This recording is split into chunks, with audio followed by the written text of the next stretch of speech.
Friday night flavors with my guy 279. You know the time. What's going on, people? It's your boy 279, aka The Numbers Man.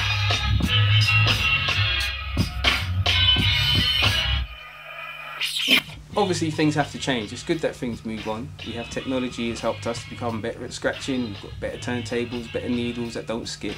We've got Serato. I'm not against change and I'm not against progression. What I am against is lazy people, because to me every time something comes out and it allows you to be more creative, then you're supposed to apply your art to that. But I think that my coming into DJing meant being in the West End 1, 2, 3 days a week, being in a record store. There was like a community of people that you would always bump into, all the other DJs. You'd be talking about the latest songs, and I think that vibrancy brought a lot more hits and a lot more independent artists came to the forefront just because they had a good record. One thing I don't like is when somebody gets signed and I can't see their talent. To me, I feel that when an artist gets signed, their talent should not even be questionable. I get a kick out of listening to Talib Kweli. Not because of just what he talks about, but the way he talks about it. People like Swiss, and if you want to go to the UK side of it. People like Smile. I like these guys because when I listen, I hear an exceptional talent for rhyming. They can keep it simple if they want to, but they make good records. When it comes to the whole gangster and you know, I don't know, I think that people tend to gravitate towards badness. That's what I notice in this day and age. You know, the more grimy and the more gutter it is, the more people tend to like it. Whereas sometimes stuff that has substance within it obviously takes a much more educated mind or a much more aware mind to be listening to it, to pick out what's being said. So I think, once again, I think the industry feels that, you know, the gangster image, which is parallels to James Bond or whatever, is much more sellable, if you like. You know, everybody feels they have to have a story. There's certain things that you can't play in front of the kids. And don't get me wrong, I don't think that every record should be squeaky clean, because I'm just a believer that you need balance. That's what it's all about to me. For every Mos Def and for every Talib Kweli, there should be a game and a 50 Cent, so you can make draw some different things from different songs and different artists.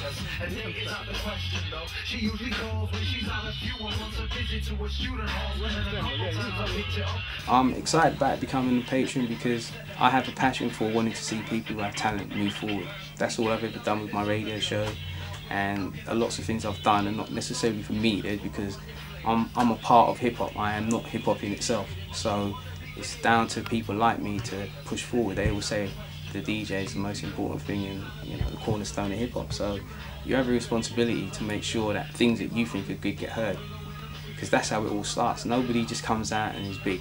They always start off on the underground and they get supported by DJs who have no agenda apart from the fact that they like this song or they like this artist or they like this record, and you play it.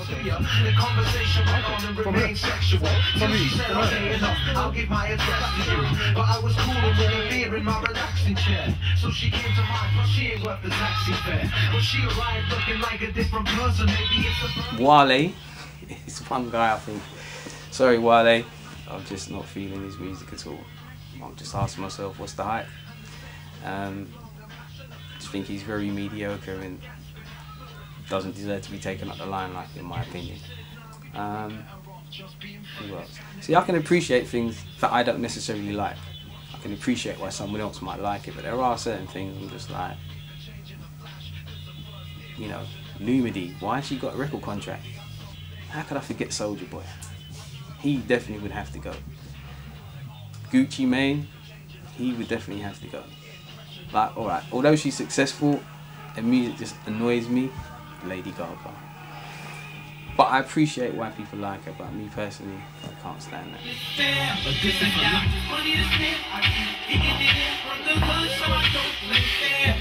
What's up? What's up?